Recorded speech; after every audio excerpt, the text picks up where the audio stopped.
तो शुरुआत state number 1 पश्चिम बंगाल के साथ, जिस पर सबकी निगाहें हैं।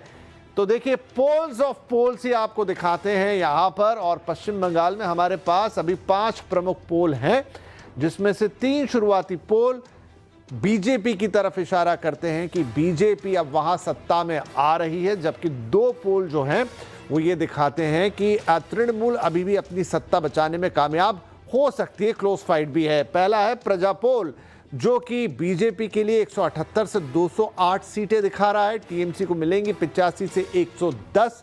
150 का आंकड़ा पकड़ लीजिए, कंफर्टेबल आंकड़ा। 148 पे सरकार बन रही है यहाँ पश्चिम बंगाल में, तो उस लिहाज से बीजेपी के पास एक अच्छी खासी लीड।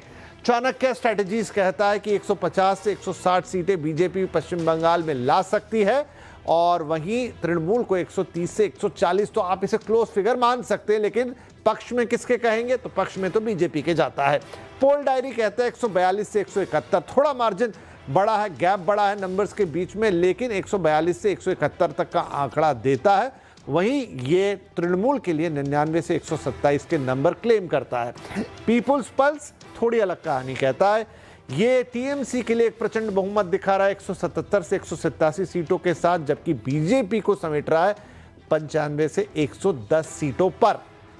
वहीं जेवीसी जो है वो 138 से 159 सीटें तो बीजेपी को दिखा रहा है, लेकिन ऑलमोस्ट क्लोज 131 से 152 सीटें वो टीएमसी और सहयोगियों के पक्ष में भी दिखा रहा है। तो साफ साफ देखें तो चाणक्य स्ट्रेटजीज, प्रजा पोल और पोल डायरी दिखा रहे हैं कि भारतीय जनता पार्टी कंफर्टेबली अपनी सरकार बना सकती है पश्चिम बंगाल के अंदर, लेकिन पीपुल्स पल्स कहती है कि 177 से 187 सीटें टीएमसी के खाते में जाएगी, सरकार उसकी आएगी, एक जगह मुकाबला कांटे का है।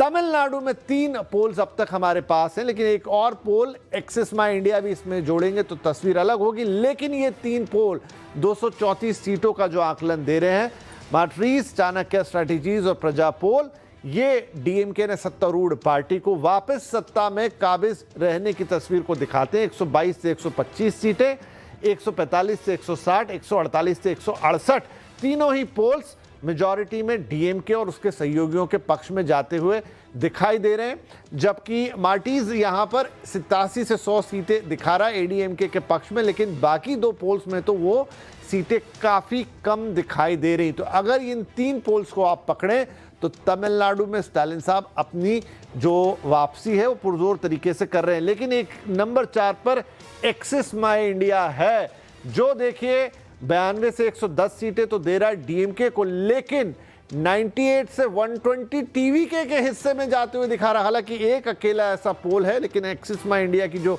क्रेडिबिलिटी है उसको आप नकार नहीं सकते। कई एग्जिट पोल्स में उन्होंने अच्छे प्रेडिक्शन किए हैं, एक अच्छी एजेंसी कंसीडर की जाती है।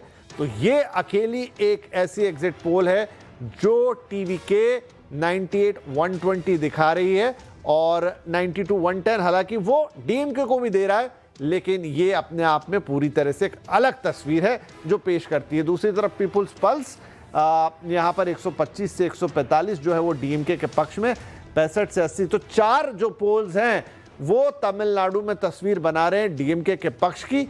एक है तो वो एडीएमके, माफ कीजिए, जो टीवीके को भी सत्ता मिल जाएगी ऐसी तस्वीर दिखा रहा है। इस पर चर्चा करनी पड़ेगी। आसाम में तो यहाँ बीजेपी का क्लीन स्वीप नजर आ रहा है हर पोल के अंदर। विशेषज्ञ विश्लेषक मान भी रहे हैं कि यहाँ कोई सवाल नहीं था, कोई संशय नहीं थी। हाँ, बीजेपी कितनी ताकतवर होकर उभरेगी तो पहले के मुकाबले एग्जिट पोल में और ज्यादा ताकतवर होकर हिमंता बिस्वा शर्मा बीजेपी को आगे बढ़ाता हुआ दिखा रहे हैं। एक्सिस माई इंडिया, चाणक्य, मार्टीज और पोल डायरी, ये सब के सब यहाँ पर आसाम में बीजेपी को एक कंफर्टेबल मेजॉरिटी, इनफैक्ट पहले से बेहतर नंबर्स के साथ सरकार की तरफ ले जाते हुए दिखाई दे रहे हैं। तो बात हो गई पश्चिम बंगाल की, बात हो गई तमिलनाडु की, और ये आसाम के नंबर है। इसके